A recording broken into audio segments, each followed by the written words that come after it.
आप भी कम बजट में किसी खूबसूरत जगह का दीदार करना चाहते हैं तो आप बिल्कुल सही जगह पर आ गए हैं, क्योंकि आज की इस वीडियो में हम आपको हिमालय की गोद में बैठे खूबसूरत वादियों से ढके एक ऐसे देश के बारे में बताने वाले हैं जहां की खूबसूरती और शांति आपको दीवाना बना देगी। एक बार जो आप इस देश की खूबसूरती देखने गए तो मेरा दावा है कि आप अपना हर वैकेशन इसी देश में मनाना चाहेंगे। मंदिर से लेकर झील, पहाड़ से लेकर शांत मैदान, यहाँ आपको सब मिलेगा। आज हम बात कर रहे हैं दुनिया की जन्नत नेपाल की। वैसे तो नेपाल धरती पर स्वर्ग है, लेकिन इस स्वर्ग में भी कुछ जगह ऐसी हैं जो आपको एक बार तो जरूर देखनी चाहिए। और आज हम आपको नेपाल की उन्हीं 5 सबसे खूबसूरत जगहों के बारे में बताने वाले हैं। तो अपना सीट बेल्ट बांध लीजिए अच्छे से और निकलते हैं दुनिया के स्वर्ग नेपाल के एक शानदार सफर पर, काठमांडू। दोस्तों, नेपाल की असली खूबसूरती तो इसकी धड़कन काठमांडू में बसी हुई है। लकड़ी की नक्काशी, अद्भुत मंदिर और हिमालय की घाटी के साथ सुहाना मौसम,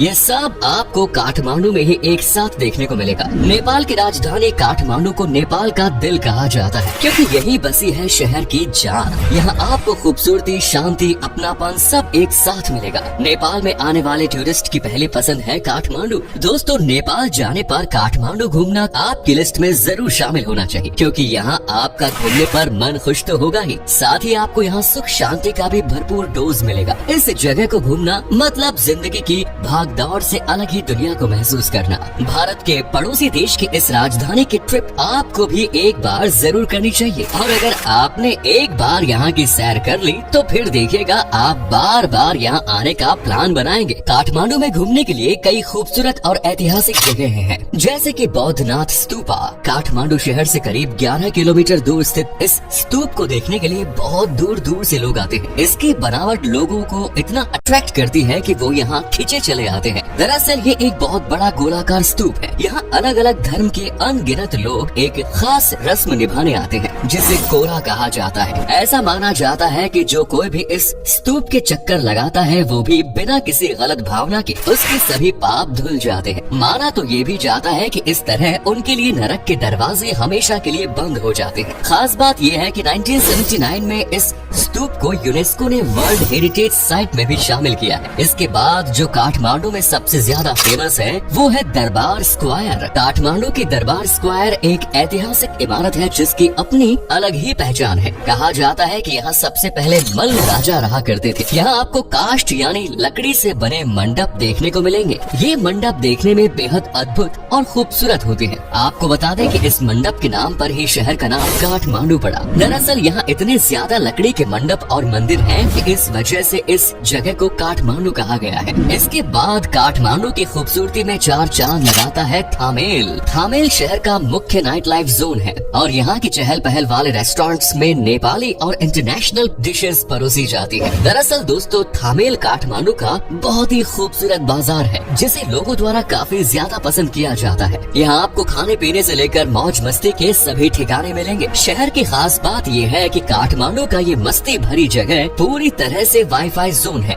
1920 में डिजाइन किया गया ये शहर सपनों का आलीशान गार्डन, मंडप, फव्वारे से भरे हैं। यहाँ की बाजार और दुकानों में आप मेटल से बने हस्तशिल्प, रंग बिरंगे गहने और ट्रैकिंग गियर खरीद सकते हैं। अब अगर काठमांडू की सैर पर जाना चाहते हैं तो बूढ़ा नीलकंठ मंदिर के दर्शन जरूर कीजिए, क्योंकि दोस्तों बूढ़ा नीलकंठ मंदिर एक ऐसा मंदिर है जो भगवान विष्णु को समर्पित है और उनकी सोती हुई मूर्ति के लिए ये मंदिर मशहूर है। ये मंदिर शिवपुरी की पहाड़ियों के नीचे है और काठमांडू वैली के उत्तरी इलाके में पड़ता है। आपको बता दें कि इस मंदिर की मूर्ति को एक ही पत्थर पर बनाया गया है। आइए अब नेपाल की एक और खूबसूरत जगह की तरफ बढ़ते हैं। नेक्स्ट इज पोखरा। दोस्तों, पोखरा को नेपाल की जान कहा जाता है। कहते हैं कि अगर आप नेपाल गए और पोखरा ना घूमा तो आपने कुछ भी नहीं घूमा। जी हाँ, पोखरा आपको अपने प्राकृतिक सौंदर्य और शांत वातावरण के साथ एक अलग ही एहसास दिलाती है। देखा गया है कि काठमांडू के बाद पोखरा जाना ही टूरिस्ट्स को सबसे ज्यादा पसंद होता है। पोखरा में कई खूबसूरत झीलें और घाटियाँ पड़ती हैं, जिनमें रूपा झील पोखरा घाटी के दक्षिण पूर्व की ओर स्थित है।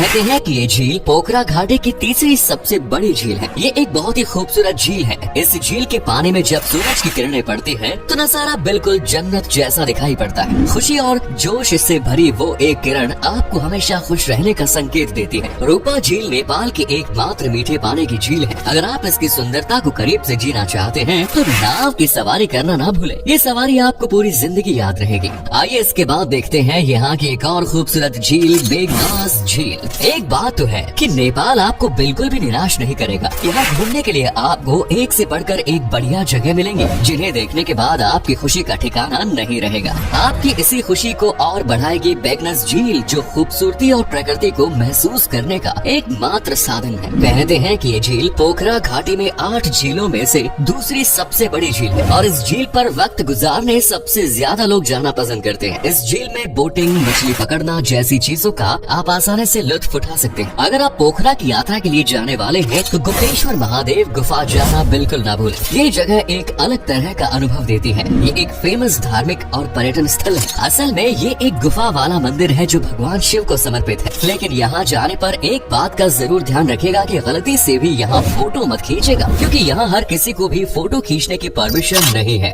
Next is Lumbini. चलिए दोस्तों, अब आपको नेपाल की सबसे पवित्र और खास जगह की सैर कराते हैं। इस खास जगह का नाम है लुम्बिनी। लुम्बिनी नेपाल में वो जगह है जहाँ भगवान बुद्ध का जन्म हुआ। फिलहाल नेपाल में ये जगह रूपन्देही जिले में है। बौद्ध परंपरा के अनुसार रानी महामाया देवी ने 563 ईसा पूर्व में सिद्धार्थ गौतम को जन्म दिया। बाद में ज्ञान की प्राप्ति के बाद उन्हें बौद्ध कहा जाने लगा, क्योंकि लुम्बिनी का संबंध बुद्ध के जन्म स्थान के तौर पर है। लिहाजा इसका महत्व बहुत ज्यादा है। बौद्ध तीर्थ स्थल है जहाँ दुनिया भर से लोग आते हैं। लुम्बिनी में कई पुराने मंदिर हैं, जिसमें माया देवी मंदिर भी है। माया देवी मंदिर यूनेस्को के विश्व धरोहर स्थल की सूची में शामिल है। साथ ही कई देशों और बौद्ध संगठनों द्वारा बनाए गए नए बौद्ध मंदिर, स्तूप, स्मारक और मठ भी हैं। कुछ में तो अभी भी काम चल रहा है। इसके अलावा यहाँ एक इंटरनेशनल रिसर्च इंस्टीट्यूट और म्यूजियम भी है। और माया देवी के नाम का एक तालाब है जिसे बहुत ही पवित्र माना जाता है, जिसके बारे में कहा जाता है कि बुद्ध को जन्म देने से पहले उनकी माँ ने इस तालाब में स्नान किया था और जन्म के बाद बुद्ध ने भी पहली बार स्नान इसी तालाब से लिया। लुम्बिनी दुनिया में बौद्ध धर्म के 4 प्रमुख तीर्थ स्थलों में से एक माना जाता है। ये यूनेस्को वर्ल्ड हेरिटेज साइट्स में शामिल है। लुम्बिनी में एक खूबसूरत बगीचा है जिसे आज टूरिस्ट प्लेस के रूप में डेवलप किया गया है, पशुपतिनाथ मंदिर। चलिए अब आपको नेपाल के सबसे खास मंदिर की सैर करवाते हैं। शायद आपको ना मालूम हो, लेकिन नेपाल में हिंदुओं की संख्या सबसे ज्यादा है। दुनिया में एकमात्र हिंदू राष्ट्र नेपाल को ही कहा जाता है, इसलिए आपको यहाँ हिंदू धर्म को मानने वाले लोगों की संख्या अच्छी खासी देखने को मिलेगी और साथ ही हिंदुओं के मंदिर भी देखने को मिलेंगे। इसका जीता जागता सबूत है खूबसूरत पशुपतिनाथ मंदिर, जिसे नेपाल की शान माना जाता है। काठमांडू से 3 किलोमीटर की दूरी पर स्थित पशुपतिनाथ मंदिर नेपाल का सबसे पवित्र मंदिर है। इसे देखने के लिए हर वक्त टूरिस्ट की लाइन लगी रहती है। यहाँ के लोकल लोग भी बड़ी संख्या में इस मंदिर में भगवान शिव का आशीर्वाद लेने जरूर जाते हैं। खासकर महाशिवरात्रि के दिन मंदिर का नजारा देखने लायक होता है।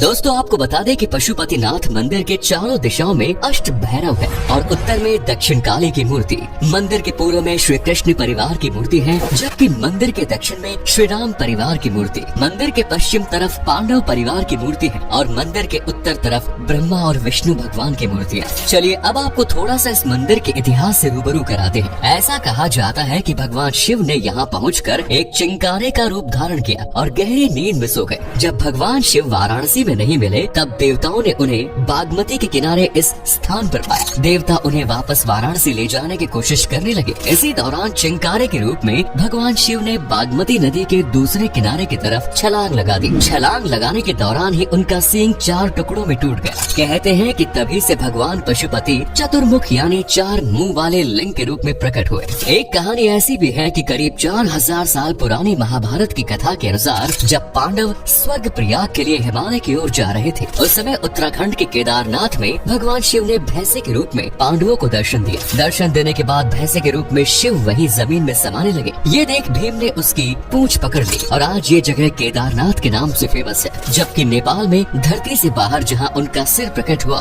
वो पशुपति नाथ के रूप में प्रसिद्ध हुआ। स्वयंभू महाचैत्य नेपाल के दूसरे फेमस और सबसे खूबसूरत है स्वयंभूनाथ मंदिर। पशुपति नाथ मंदिर के बाद अगर आप स्वयंभूनाथ मंदिर में दर्शन करने नहीं गए तो ये समझ लीजिए कि आपकी यात्रा अधूरी रह गई है, क्योंकि पशुपति नाथ मंदिर की खूबसूरती के बाद स्वयंभूनाथ मंदिर की सादगी, शांति और खूबसूरती देखना तो बनता है। पशुपति नाथ के बाद स्वयंभूनाथ मंदिर नेपाल का दूसरा सबसे फेमस मंदिर है। इसे मंकी टेम्पल भी कहा जाता है। स्वयंभूनाथ मंदिर एक प्राचीन मंदिर है जिसे सैलानी काफी ज्यादा पसंद करते हैं। नेपाल के सफर पर टूरिस्ट घूमने की लिस्ट में स्वयंभूनाथ मंदिर को जरूर शामिल करते हैं, क्योंकि यहाँ के जैसा नजारा आपको शायद कहीं और देखने को मिले। वैसे आपको बता दें कि स्वयंभूनाथ एक प्राचीन मंदिर है जो बौद्धों की आस्था का केंद्र है। आध्यात्मिकता के अलावा ये मंदिर वास्तुकला का भी अच्छा उदाहरण है। स्वयंभूनाथ का मंदिर जमीन से 3 किलोमीटर ऊंचाई पर बसा हुआ है। यहाँ पर बड़ी संख्या में टूरिस्ट और नेपाल के लोग दर्शन के लिए जाते हैं। तो दोस्तों ये है नेपाल के वो 5 खूबसूरत जगह जिन्हें आज की तारीख में सबसे ज्यादा पसंद किया जाता है। अगर आप नेपाल जाने का प्लान बना रहे हैं तो इन डेस्टिनेशंस को मत भूलना। उम्मीद करते हैं आपको ये वीडियो अच्छी लगी होगी। क्या कभी आप घूमने गए हैं नेपाल, और अगर गए हैं तो आपका एक्सपीरियंस कैसा रहा ये भी हमारे साथ शेयर जरूर करें। साथ ही इस वीडियो को अपने दोस्तों और रिश्तेदारों के साथ शेयर करना ना भूलें। हमारे चैनल को भी सब्सक्राइब जरूर करें। वीडियो को अंत तक देखने के लिए सभी का शुक्रिया, धन्यवाद।